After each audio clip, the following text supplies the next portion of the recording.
Hi guys, welcome back to the Library of Alexandria, and today, long time no see. It's been a hot minute, and I am here to kind of explain that, and then talk about something that is super exciting coming up on my channel. So, man, this has been a challenging mental health summer. So I know, I said that back in February, like, oh, look at this. Mental health problems again? I mean, yeah, unfortunately. It's just challenging. I was considering leaving the classroom as, to find a career that gave me more kind of bandwidth, like emotional bandwidth to do things that are kind of more life-giving. I was not successful, so some opportunities that may have been there were not there. And so I am back in the classroom this year, which is fine. I mean, I love my students. They are, for the most part, really great, and I really like what I do. I love talking about language, and I love talking about history. I don't find particularly the profession of teaching to be very life-giving or very a thrive, conducive environment, mostly because... Look around. Do you think that our culture at large, on no matter what side of the political spectrum you occupy, do you think our culture at large values education or teaching or really knowledge for knowledge's sake? Like, we don't value knowing things. Are you kidding? If you've got a phone, you can look it up, and that's the problem. We have deluded ourselves into thinking that because you can look up an answer, there is no value in knowing it without looking it up. And this is the great lie. This is untrue. And sorry to get super heavy here at the beginning, guys. Chunk. And then all educational research, those of you teachers, you know this, all educational research is conducted either in a lab or with a specific set of kids, or it's for elementary school. Literally, I just did training. Not one single example of any training was for high school. It was all for elementary school and then every now and then middle school. Or educational research when they're like, the research shows that. I'm like, yes, that is true. If I were the kind of teacher who was going to literally martyr myself upon the classroom, where I'm literally going to spend 14 hours a day every day, like getting to school at 5 a.m. and leaving at 7 p.m. I'm not going to do that. I think I excel at what I do, but there are certain limits that I'm not going to push past. And I mean, it shouldn't have to be like that. And so it's just frustrating. I don't want to complain. I have a job that takes care of me and my wife, and we are very, very fortunate, and I do not mean to, bleh, and be like, oh, I'm very ungrateful. I'm not. I'm just tired. And I teach Latin, so the knowledge thing, is even, it's even worse, because literally 75% of my job is justifying doing what I do. And even if you're the kind of person who's like, oh yeah, no, teachers, we love teachers. Yeah, I really respect people that teach. When I tell people yeah, I'm a Latin teacher, you can see, it's very brief, but you can see on people's face, because they want to say, why? Because really, it's very hard for people to understand why what I specifically do, why it's important to study Latin or, ancient Greek and Roman history. Who cares, says the world, right? Nobody cares. It's just, I find it very sad that we as a society value people based on how many dollars they can produce. We weigh people by, how much money they have and their importance to society by how much they're paid, and we weigh skills by how much is that thing that you know or can do. Is that directly translatable to dollar signs? Because if it's not, it is of no value. And that's the kind of things I struggle with all the time. But I'm back in the classroom. It's going to be fine. Anyway, that being said, that's kind of why I haven't really been here. It's been really stressful and trying to, power through everything and actually get up the energy and wherewithal to film. But hopefully I have surpassed some of those hurdles, and I will be back to a regular upload schedule. So I apologize greatly that I have been, quasi irregular with my posting, especially here in July. But that being said, now all that jazz done with, and on to the book stuff. Guys, so this is, as you can see from the title of this video, this is the quest, because nothing can happen on my channel without it being epic. So, my known quest to find the best of Flintlock fantasy. If you have been hanging around my channel recently, I've talked about it a couple times about kind of the subgenres of fantasy. And one of the most overlooked, I think, and kind of most underrated subgenre of fantasy is that Flintlock fantasy. And so the genesis of this quest to find the best of Flintlock fantasy started in, if you may have heard this before, I apologize if you have, starting in December, back in December, Shelf Space read Promise of Blood, the first book in the Powder Mage trilogy, which is really kind of the seminal work of Flintlock fantasy right now. It's by far the most popular, by far the most best-selling, has the most ratings on Goodreads. And we read it, it was my pick, and we read it, and I and some other people did not really enjoy it all that much. Now guys, if you like Promise of Blood and Powder Mage, that's awesome. I wish I was you. I really do. Because the premise of Promise of Blood is so good, and the setting is so amazing, and that first chapter, the first chapter of Promise of Blood is an incredible first chapter. It's one of my favorite first chapters, maybe ever. And then it just does not live up to its promise, and it just doesn't do what I want it to do, and the characters aren't great, and the characterization isn't great, and the writing isn't great, and I just didn't like it very much. Many people in Shelf Space hadn't really heard of Flintlock fantasy before, and they were asking me, what are some other Flintlock fantasy books? And I told them about the Shadow Campaigns, which is the other kind of seminal work by Django Wexler. And me and my friend Angela, we looked into it and found Guns of the Dawn by Adrian Tchaikovsky, and we scheduled it for May, like, when are we gonna get to it? But we read it in May, and it was excellent. And it's my favorite single Flintlock fantasy book.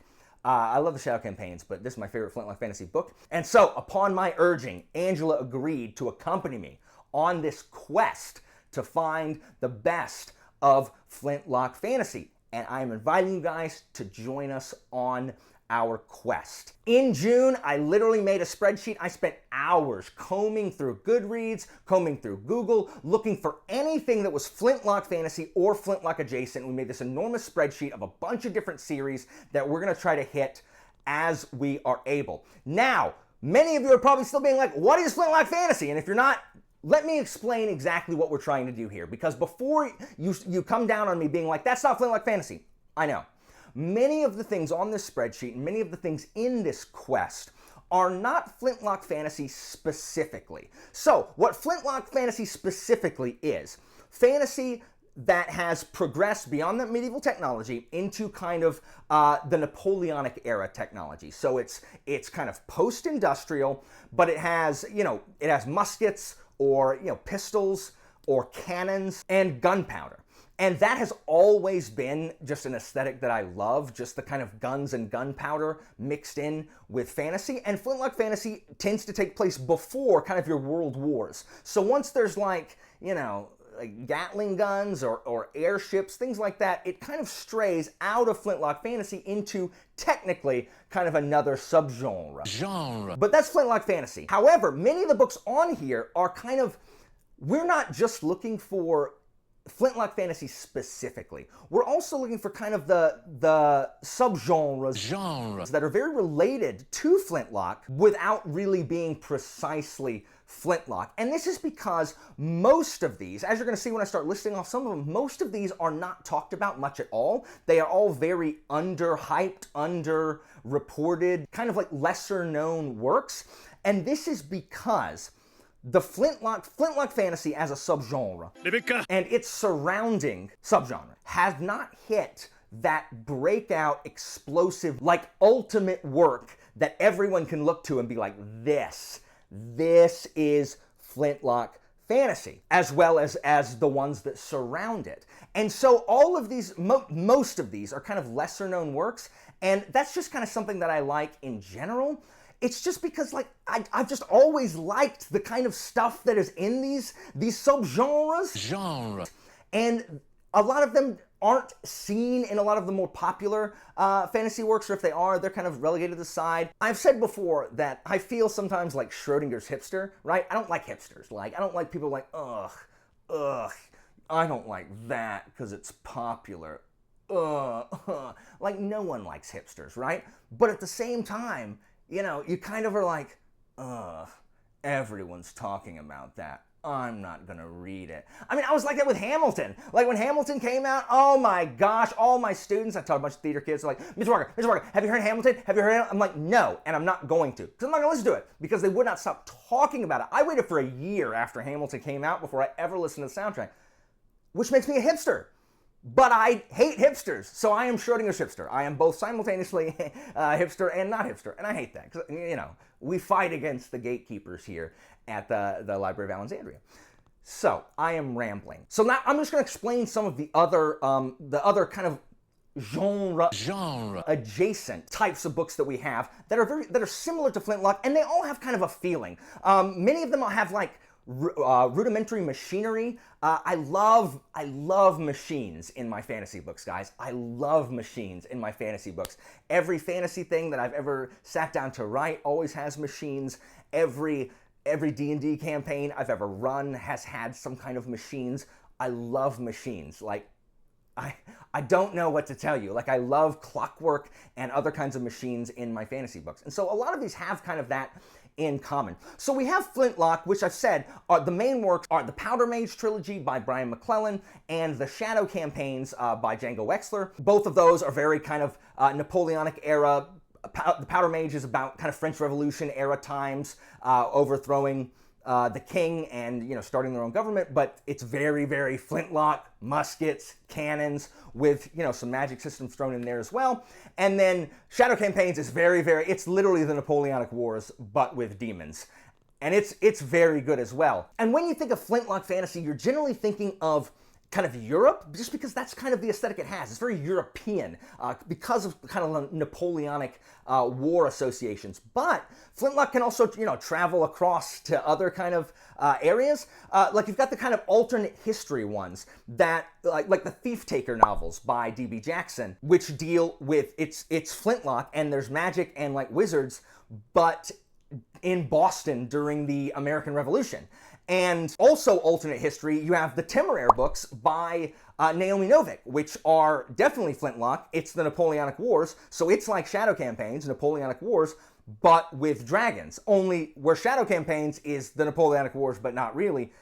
The bad guy is actually Napoleon in the Temeraire books. So you have that alternate history element as well that some people might not consider exactly Flintlock, but it's like Sharp, but with magic. Added on to the alternate history ones, you have things that are slightly forward in time, like the Alchemy Wars, which has Clockwork Men. It's an alternate history of kind of World War I, where the Dutch Protestants are sticking it to the Catholics and are kind of winning because they have these clockwork soldiers.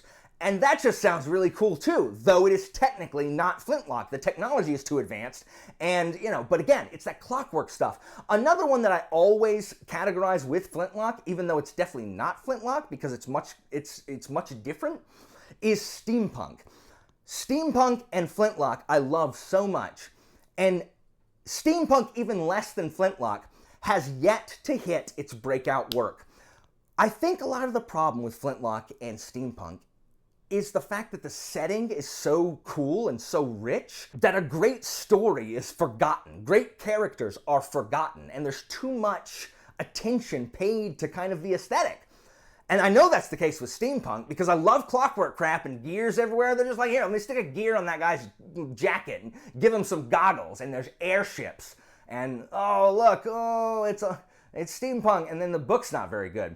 So we're also on a quest to read those as well, find the best of those as well. I think that the Books of Babel actually fall in to the steampunk category, and they're my favorite kind of steampunk books that I've read ever. You have the Guns Above duology, which is the first female airship captain, and it's kind of like in a World War I setting as well. You've also got the Stories of the Ketty J by Chris Whitting, which is a bunch of, it's steampunk, airships, stuff like that. I love airships, guys. Also, with similar kind of tech, but very not European, you have that kind of Western feel, like Mistborn Era 2. People keep saying Mistborn Era 2 is like Flintlock. It is, but and I haven't read it, but it's not European, so it doesn't kind of feel Flintlock. Flintlock has that European feel, but I consider the Western stuff as well. Spellslinger by Sebastian de Castell, his YA series, has a very Western feel in parts of it. I know that a lot of people say Lightbringer for a Flintlock fantasy, and definitely Lightbringer's in there as well. It's another one that we're going to read. Lightbringer is very heavy on the magic, which is what kind of makes it pretty different from other Flintlock fantasies, though I guess there's a lot of magic in the Powder Mage trilogy as well. There's significantly less magic in the Shadow campaigns. You've also got some Flintlock that has dragons in it, like Anthony Ryan's newest series, or his most recent series, the Draconis Memoria, which is like, it's a corporatocracy. The corporations have taken over. But there's like airships and Flintlock technology, but dragons as well. There's also ones that take place on ships. And I really like both books that take place on ships, like where ships are prominently featured. In this, you've got Monarchies of God by Paul somebody, where it's kind of like, where it's similar to some kind of, some conflicts with Constantinople, and there's guns and, ships. Come back with more guns on ships. And it seems really good. I love things that have religious wars as well, like Alchemy War as well. And also the Chathrin Voyage book, which takes place on these big imperial ships that are kind of like cities. Ships as cities is another thing that I really, really, really love. Aeronaut's Windlass, first book of Cinder Spires by Jim Butcher, is very steampunk, kind of this ship motif. That's pretty low on our list because we don't know when Butcher's going to write the second one. It's been 6 years since the first one. And then you've got the kind of low fantasy book, which isn't really Flintlock and is not super fantasy. KJ Parker is an excellent example of this, to where it takes place in kind of this very Renaissance feeling period with like banking as a chief plot device, or merchant princes, and there's like lots of fencing. And there's almost no magic or fantasy elements at all. But it exists, but it's not focused on a lot, like the Engineering trilogy, or the Folding Knife, or 16 Ways to Defend a Walled City. The Greatcoats is similar to this, where there's very little magic, and it just feels very Renaissance-y, Medici kind of world. And I know these are not all the same things, but if you'll note, I keep bringing in pieces of one to compare to another, because they're all, to me, have similar feels. And so this quest for the best of Flintlock fantasy, asterisk, is really a quest to find the best in this kind of feeling of book, a particular feeling that you're looking for.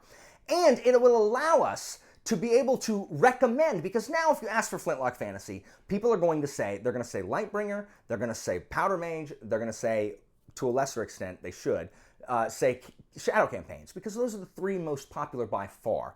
Some people will mention Mistborn, even though it's Western. And that's not good enough. There's so many other works in these kind of subgenres that we just want to find more and be able to make better recommendations for people who really like these specific things in books. There are plenty of people who are experts in these other fantasy subgenres, like Dying Earth, or portal fantasies, or fantasy romance, and all of this. But this is the task. This is the quest. This is the sword that I have taken up in order to find the best that there is. So, that is by far not an exhaustive list of the things that's on our spreadsheet. The way this is going to work is that Angela and I are going to discuss and kind of pick a book in this realm that we want to read as we are able to. We will try to kind of do every month, but sometimes, our other obligations get bigger, and so we won't. This will start in September, and the very first book we are going to read on this quest is Sharps by KJ Parker, which is not precisely Flintlock, but is in that kind of that domain. And so that'll be the very first one. If you are interested in following along on this quest, it is very informal, but if you want to follow along this quest in the Discord, starting in August, I will go ahead and create kind of the Flintlock section, and I will post our quest book for that specific month, and you can kind of follow along there. I think it's going to be a blast. Don't worry, for Powder Mage fans, don't worry. I am definitely going to be reading the rest of Powder Mage. I definitely am, even if I don't enjoy it. Because it's the most popular, I have to have read it to be able to really kind of speak as any kind of authority. Currently, I am reading one of his novellas every month. I read one last month, and I didn't like it. Wait for the July wrap-up so you can hear. Oh, man. But I hope that I will end up enjoying more of them. So, every month, if there's going to be a quest book, I will announce the quest book, and you can come join. Super informal. I hope that sounds interesting. If not, I mean, even if you don't want to join, just make sure you check out my channel and see kind of like as we get to it, and you know, I'll eventually be able to be better at recommending these types of books. And also, if you have any suggestions of any of those kind of subgenres that you want to suggest, we have a part of the spreadsheet where we've already put kind of other recommendations in that we will add to the spreadsheet as we can. Please let me know, because it's hard. Like if you Google this stuff, it is super hard to find books that fit the criteria, especially without knowing anybody who's read them. So if you've read some and you know, let us know down in the comments. So guys, that is it for me. Thanks so much for watching. This was, oh my gosh, way longer than I needed it to be. But as always, information about my Patreon and Discord is down in the description, and I'll see you next time, guys.